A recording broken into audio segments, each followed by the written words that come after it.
I stare at the birthday cake, watching 48 tiny flames dance across its surface.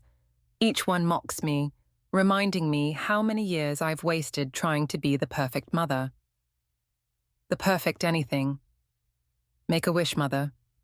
Luke's voice carries that familiar strain, the one that tells me he'd rather be anywhere else. My son, my only child, stands beside his wife Mia, who's wearing that plastic smile she reserves for family photos and funerals. I close my eyes, more out of habit than hope. The wish is always the same, to have my son back. Not physically. He's right here in this overpriced house with its pristine furniture and carefully curated family photos.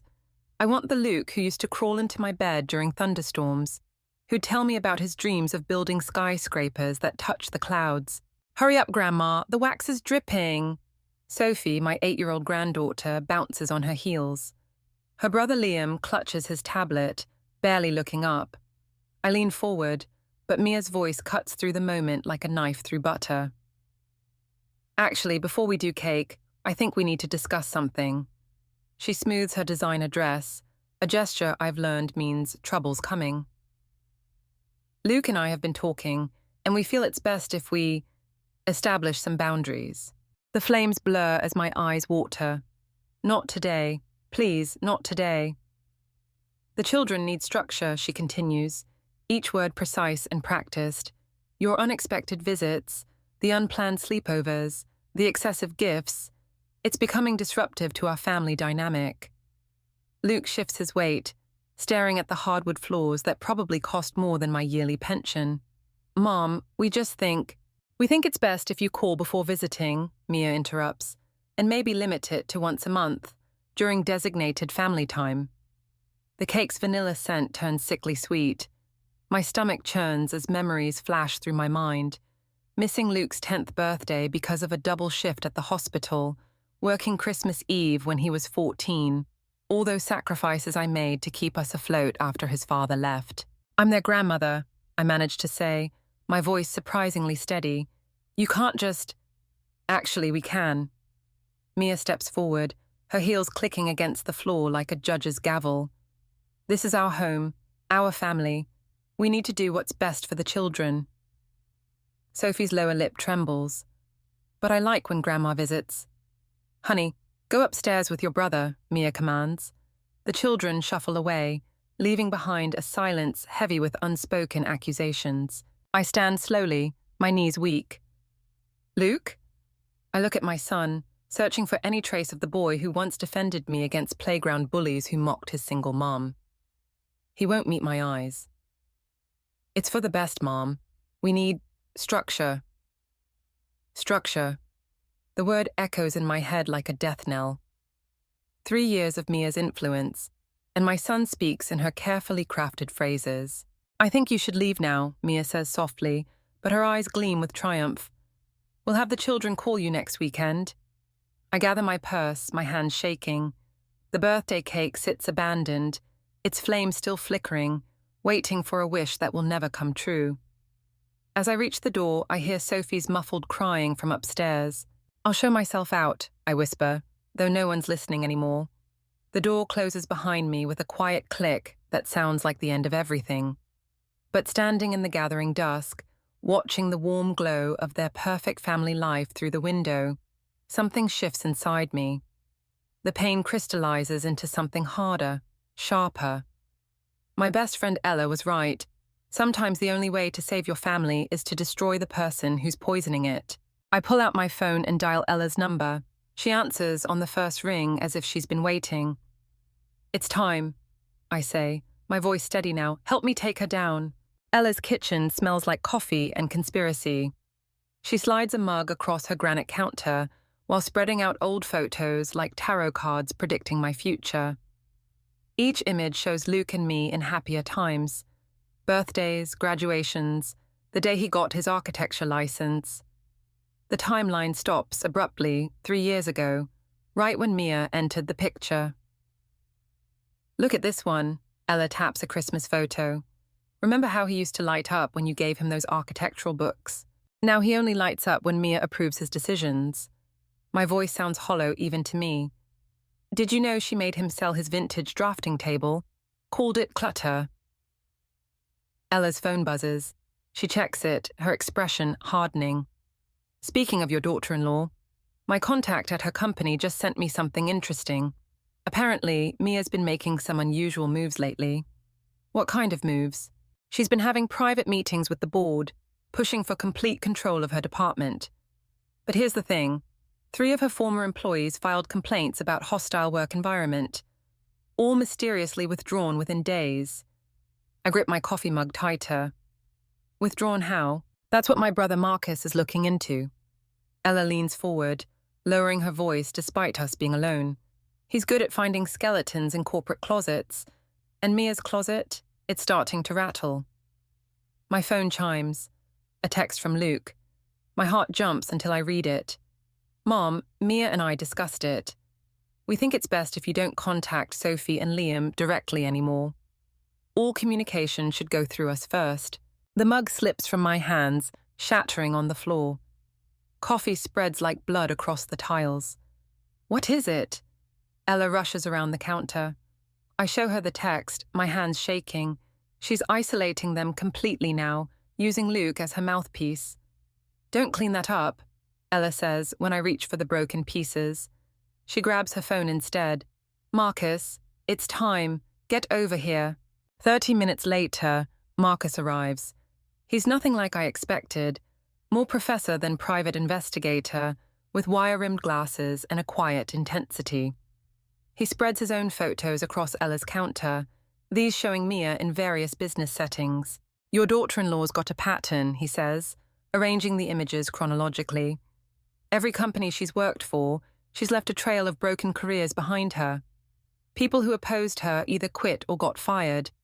But here's where it gets interesting. Before your son, she was engaged to another architect, Tom something. Was? The word hangs in the air. He disappeared 3 years ago, right before she met Luke. Marcus adjusts his glasses. Police ruled it a voluntary disappearance, but the investigation was surprisingly brief. A chill runs through me despite the warm kitchen.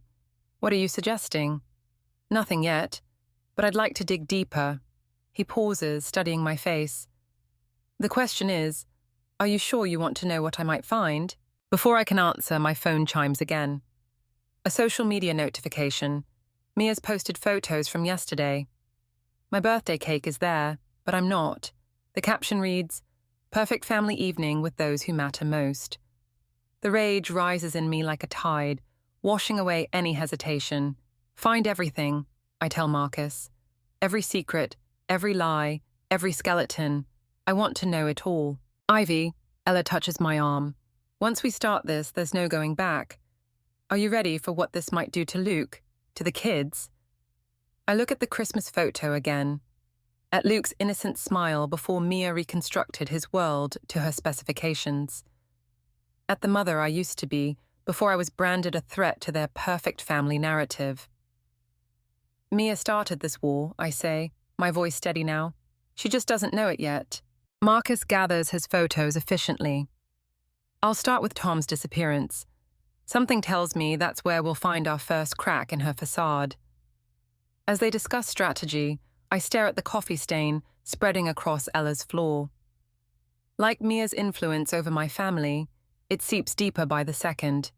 But unlike that stain, Mia's damage won't be solved with soap and water. This will take something much stronger. Something that leaves permanent marks. One more thing, Marcus says at the door. Whatever we find, remember, revenge is a poison. Make sure you're prepared for its side effects. I think of Sophie's tears, of Liam's distant eyes, of Luke's programmed responses. Some poisons, I tell him, are worth swallowing. Marcus's office smells like old paper and secrets. He spreads a manila folder across his desk, and my world shifts on its axis. The photos inside show Mia with a man I don't recognize. Tom, I assume. Their body language intimate despite the grainy quality. The timestamp reads 3 years and 2 months ago, exactly 1 week before she met Luke. These were taken outside Tom's apartment, Marcus says, his voice carefully neutral. It's the last confirmed sighting of him before he vanished. I pick up one photo. Mia's wearing the same pearl necklace she had on at my birthday disaster. What happened to him? Police report says he withdrew $10,000 from his account and disappeared. They assumed he left town, started fresh somewhere. Marcus slides another document forward. But his car was found 3 months later in a long-term airport parking lot, never boarded a flight. And Mia? Never formally questioned. She told police they'd broken up weeks before. He adjusts his glasses. Here's where it gets interesting. 2 days after Tom vanished, she transferred a large sum to an offshore account. My phone buzzes. A text from Luke. "Mom, we need to talk. Alone." "Go," Marcus says, reading my expression. "But be careful. Mia's been asking questions about you at her company. She knows something's up." The drive to Luke's office feels endless. I rehearse what to say, how to act normal when everything I know about my daughter-in-law has shifted into something darker. The security guard waves me through. He still remembers me from when Luke first started here. I find Luke in his corner office, standing at his drafting table. The new one, all steel and glass, nothing like the vintage piece Mia made him sell. He doesn't turn when I enter. "Sophie's been crying every night," he says to the window. "She thinks you don't love her anymore." The words hit like physical blows. "Luke, you know that's not—" "Someone at Mia's office mentioned seeing you with a private investigator." Now he turns, and I barely recognize his expression. "What are you doing, Mom?" "Protecting my family." "From what? My wife? The mother of your grandchildren?" He laughs, but it's a hollow sound. "Or are you just bitter because I finally have the stable family you never gave me?" The accusation lands exactly where he intended. I gave you everything I had. Between shifts, between boyfriends, between your own drama. His voice rises. "Mia's right, you're toxic, you always have been." "That's not you talking, that's her." "No, that's the truth. And if you don't stop whatever you're planning," he straightens, becoming the corporate architect rather than my son. "I'll file a restraining order. For all of us." My phone buzzes again. Ella. 911. "Mia's here. She knows about Marcus." The room spins slightly. "Luke, there are things you don't know about her, about Tom. Get out." He turns back to his window. "And Mom, don't contact Sophie or Liam again, not even through the school. Mia's already spoken to their teachers." I stumble to my car, vision blurring. Another text from Ella. "She's threatening to destroy my business. Says she has board connections. Get here now." The drive to Ella's shop is a blur. I find her in the back office, face pale. Mia's already gone, but her presence lingers like poison. "She knows everything," Ella whispers. "About Marcus, about the investigation. She said if we don't stop, she'll make sure Luke never speaks to you again, and she'll destroy everyone who helped you." I sink into a chair, remembering Tom's abandoned car. That mysterious offshore transfer. What if she's capable of worse than threats? That's what scares me. Ella hands me a business card. She left this. Said you should make an appointment if you want to work through your issues. The card reads, Dr. Karen Mitchell, family therapist. Below, in Mia's precise handwriting, before it's too late. My phone lights up with one final text from Luke. "I mean it, Mom. Stay away from my family." I stare at the therapist's card, then at the photo of Tom I secretly pocketed from Marcus's office. In it, Mia's smiling that same perfect smile she wore at my birthday, her pearl necklace gleaming like teeth in the flash. "Call Dr. Mitchell," I tell Ella. "It's time to see what other secrets Mia's hiding." Because now I know, this isn't just about saving my relationship with Luke anymore. It's about saving him from whatever darkness lurks behind his wife's perfect facade. Even if it costs me everything. Dr. Karen's office feels like a trap disguised as sanctuary. The leather couch squeaks as I shift, watching her arrange her notepad with practiced precision. Behind her desk sits a photo of her with Mia at some charity event, their smiles matching in their perfection. "Interesting that Mia recommended me," she says, studying my face. "She's been a patient for 3 years. Since right before she met my son." I keep my voice neutral, though my fingers dig into the leather armrest. Ah, yes, Luke. She glances at her notes. Tell me about the birthday incident. Before I can answer, my phone vibrates. A text from Marcus. Emergency. Tom's sister made contact. Meeting in 20. I need to reschedule, I say, standing abruptly. Dr. Karen's smile doesn't waver. Mia mentioned you might be resistant to therapy. She's very concerned about your obsessive behavior. The word obsessive hangs between us like a diagnosis. Did she mention Tom? Her pen stills, just for a moment, but it's enough. I'm afraid I can't discuss other patients. Even missing ones. Now her smile does fade, replaced by something sharper. Be careful, Ivy. Some questions are better left unasked. I find Marcus at our usual meeting spot, a quiet cafe 3 towns over. He's not alone. A woman sits beside him, her resemblance to the man in the photos unmistakable. This is Sarah, Marcus says, Tom's sister. Sarah's hands tremble around her coffee cup. I saw your investigators' inquiries about Tom. Nobody's asked about him in years. What can you tell me about his relationship with Mia? They were engaged, Sarah says. Tom was an architect too, like your son. He and Mia met at a design conference. Everything seemed perfect until he started acting strange, paranoid, said Mia wasn't who she claimed to be. Sarah pulls out her phone, scrolls through it. The night before he disappeared, he sent me this. The text reads, "If anything happens to me, check the storage unit. She's not going to stop with just me." My blood runs cold. Did the police... They searched the unit. It was empty. Sarah's voice cracks. But someone had accessed it 2 days before, using Tom's code. Marcus leans forward. The same day as Mia's offshore transfer. My phone buzzes again. Luke. Sophie's in the hospital. Allergic reaction. Don't come. The world tilts. Which hospital? Mom, I said don't. Which hospital? St. Mary's. But Mia's already called security. They won't let you in. I'm halfway to my car when Marcus catches up. Wait, there's more. Sarah found something in Tom's cloud drive. Files he'd backed up the night he vanished. It can wait. It can't.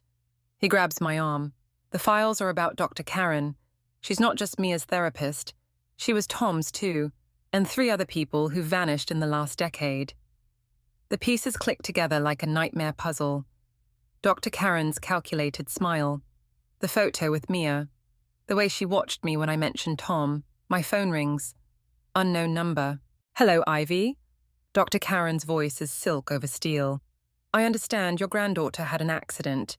Tragic how children can be exposed to allergens so easily, especially in their school lunches. My grip tightens on the phone. If you hurt her, this is just a warning. Stop digging, or next time it won't be just an allergic reaction. The line goes dead.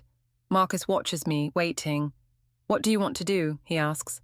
I think of Sophie in the hospital, of Tom's empty storage unit, of Dr. Karen's perfect smile matching Mia's, of all the questions left unasked by convenient investigators. Call Ella, I tell him. Tell her to meet us at your office, and bring everything you have on Dr. Karen's other patients. This isn't just about Mia anymore, is it? No. I start the car, my hand steady for the first time in days. Now it's about stopping them both before anyone else disappears. Because now I understand, I'm not just fighting for my family anymore. I'm fighting to keep them from destroying other families too. And this time, I won't let them see me coming. Marcus spreads the files across his desk like a roadmap to hell. 5 missing persons reports, all connected to Dr. Karen. All former patients, all architects or designers. Like Tom, like Luke. It's a pattern, Marcus says, connecting red strings between photos. Each victim disappeared after expressing paranoia about their partner. Partner always had an alibi. Always worked with Dr. Karen. Ella paces behind us, her heels clicking like a metronome. We need to warn Luke. He won't believe me. I touch Tom's photo, then slide it next to Luke's. The resemblance is unsettling, but maybe his firm will. My phone lights up. Mia, Sophie's asking for you. 1 supervised visit. Tomorrow, 2 p.m. It's a trap, Ella says, reading over my shoulder. Of course it is. I stand, gathering the files. That's why I'm going. Ivy, while I'm keeping them distracted, you two need to access Dr. Karen's office records. Marcus adjusts his glasses. Already ahead of you. Her receptionist owes me a favor. Tonight's their system backup. We'll have 20 minutes. I drive home in a daze, the weight of what we're planning sitting heavy in my chest. But as I park, something's wrong. My front door is slightly ajar. Inside, Mia sits at my kitchen table, wearing her perfect smile and those damn pearls. Your spare key was exactly where Luke said it would be. She gestures to the chair across from her. We need to talk. I remain standing. How's Sophie? How's... Recovering. No thanks to your meddling. She runs a finger along her necklace. Did you know Tom gave me these pearls right before he left? Left or disappeared? Her smile doesn't waver. You've been asking dangerous questions, Ivy. Making dangerous friends. Poor Ella, for instance. It would be tragic if her business licenses were suddenly revoked. What do you want? Stop investigating. Accept the boundaries we've set. Or... She slides a photo across the table. It shows Sophie at her school playground taken today. Children are so vulnerable, aren't they? My hands shake as I pick up the photo. If you hurt her, that depends entirely on you.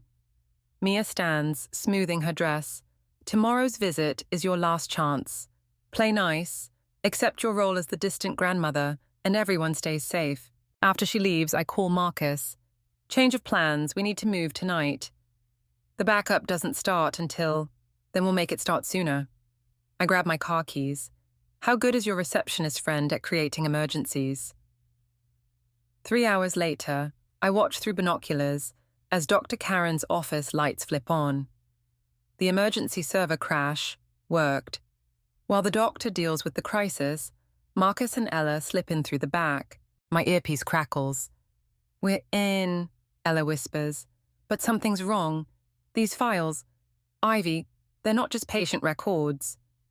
What are they? Blackmail, decades of it, and there's a file with your name. My blood runs cold. What?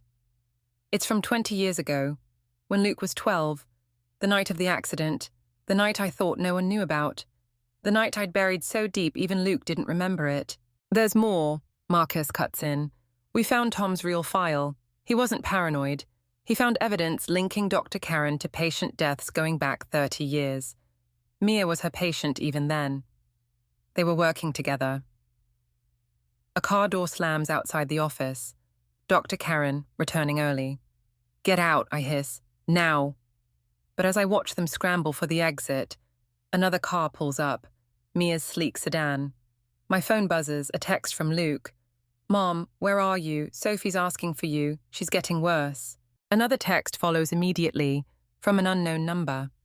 A photo of Sophie in a hospital bed, timestamp from 5 minutes ago, but I'm looking right at Mia, walking into Dr. Karen's office, which means, Marcus, Ella, abort. I start my car. It's not Sophie in the hospital. They're using her to split us up. Too late. Through my binoculars, I see Dr. Karen's office lights go dark. My phone buzzes one final time. Dr. Karen, checkmate, Ivy. Now let's discuss what really happened that night 20 years ago. Come alone, or your friends join Tom. I grip the steering wheel, understanding finally hitting me.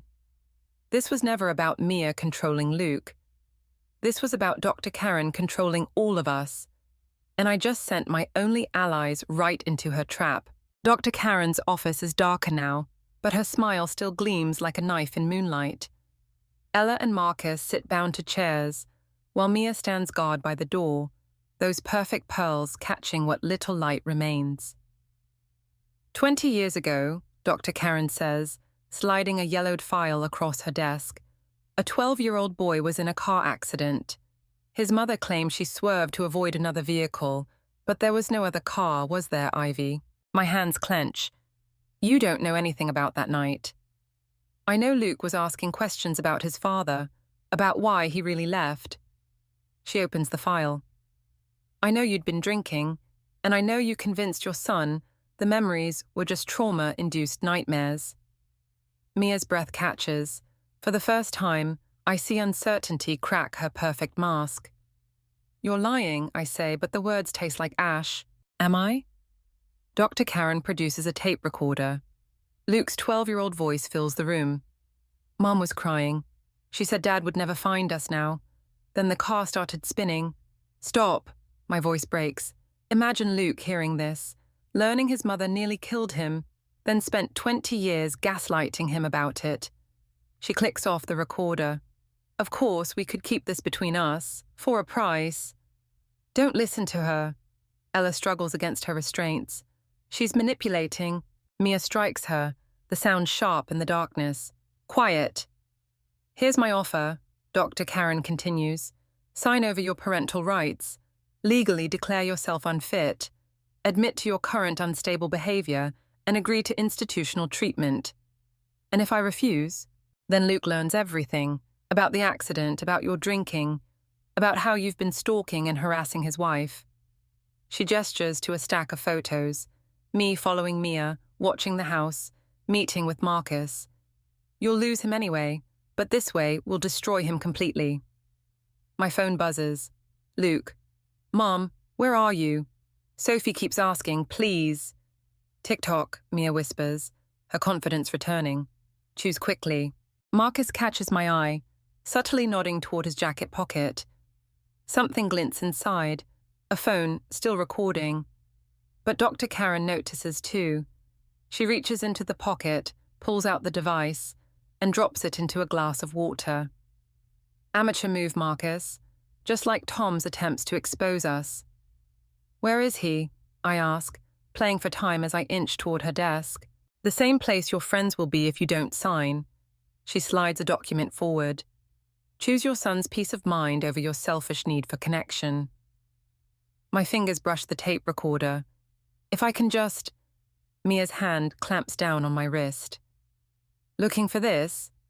She holds up the recorder, then drops it into the same glass of water. We have copies anyway. Sign the papers, Ivy, Dr. Karen says. Or tomorrow morning, Luke receives everything. The accident report, the therapy recordings, evidence of your recent instability. His perfect family life shatters, and he'll know it's all your fault, again. I look at Ella, at Marcus, at the waterlogged recorder containing my darkest secret, at Mia's triumphant smile and Dr. Karen's practiced concern. You're right, I whisper, reaching for the pen. I am unstable. Then I grab the glass of water and throw it at the electrical outlet behind Dr. Karen's desk. The room plunges into chaos. Sparks fly, alarms blare. In the darkness, I hear Mia cry out, Dr. Karen cursing.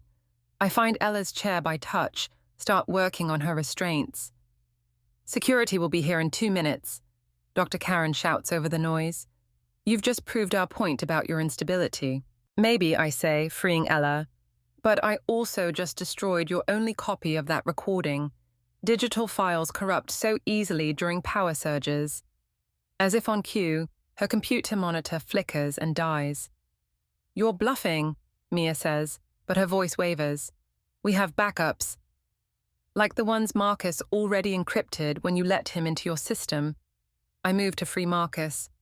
Check your files, check all of them. Security's footsteps thunder down the hall. This isn't over, Dr. Karen snarls. No, I agree, helping Marcus up, because now I have proof of what you did to Tom, to all of them. And tomorrow, Luke won't be the only one receiving files. We run, alarm still screaming behind us. But as we reach my car, my phone buzzes one final time. A photo from Mia. Sophie in a hospital bed, looking tiny and pale. The message reads, You really think we'd leave our insurance policy in that office? Choose wisely, Ivy. You have 1 hour. And just like that, I realized this wasn't my victory at all. It was exactly what they wanted all along. The hospital corridor stretches before me like a gauntlet. Sophie's room is at the end, but I'm not heading there. Not yet. Instead, I push open the door to the chapel, where I know Mia is waiting. She sits in the front pew, those pearls gleaming under fluorescent lights. Dr. Karen stands beside her, both turning as I enter. The papers? Dr. Karen extends her hand. I hold up the manila envelope. First, I want to see Sophie. That wasn't the deal. Mia's voice wavers slightly. Something's off about her composure. No deal until I see her. I take a step forward. Unless she's not really here. Dr. Karen's smile tightens. Of course she's here, you saw the photo. From last month's strep infection, I recognize the stuffed giraffe in the background. Sophie lost it 2 weeks ago. Mia stands abruptly, pearls clicking together. It doesn't matter. Sign the papers or Luke gets the recording. About that, I pull out my phone, dial a number. Luke, you're on speaker. Mom, his voice fills the chapel. What's going on? Why did Mia rush out when she got your text? Dr. Karen moves toward me, but I step back. Luke, honey, where are the kids? At home with me. Sophie's been asking for you all day, but Mia said, You stupid bitch, Mia hisses, lunging for the phone. I dodge, letting her momentum carry her into a pew. Luke, I say clearly, I need you to listen carefully. About the accident when you were 12. Don't! Dr. Karen's mask finally cracks. You have no idea what you're doing. I was drinking that night. I nearly got us killed running from your father. I've spent 20 years being ashamed, letting that shame make me weak, letting people like Mia and Dr. Karen use it against me. Silence on the line. Then, Mom, but that's not the whole story, I continue. Ask Mia about Tom. Ask her what really happened to him when he threatened to expose Dr. Karen's patient abuse. Ask her about the others. She's lying, Mia says, but she's looking at Dr. Karen now. Something like fear in her eyes. Karen, tell him she's lying. Luke, Dr. Karen's voice turns soothing, professional. Your mother is having another episode. We've been trying to help. Then explain this. I pull out a thumb drive. Marcus recovered everything before you fried your system. Tom's real files, the offshore accounts, the evidence he gathered about your other victims. Give me that. Dr. Karen steps forward, all pretense gone. It's already uploaded.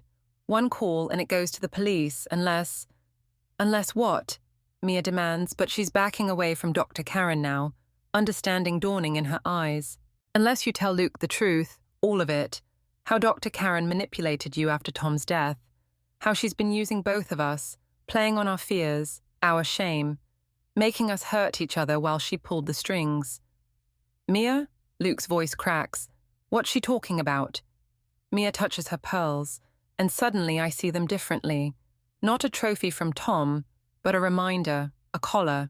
He found the files, she whispers. Tom found them, and he was going to expose everything. Karen said we had to stop him, that he'd ruin everything we'd built, and then he disappeared, I finish, just like the others who got too close. Dr. Karen laughs, the sound sharp as breaking glass. Prove it. Already did. While we've been talking, Marcus has been meeting with Sarah, Tom's sister, showing her everything. The police are probably already... A siren wails in the distance. Dr. Karen's face contorts. She reaches into her jacket. Mom? Luke sounds scared now. What's happening?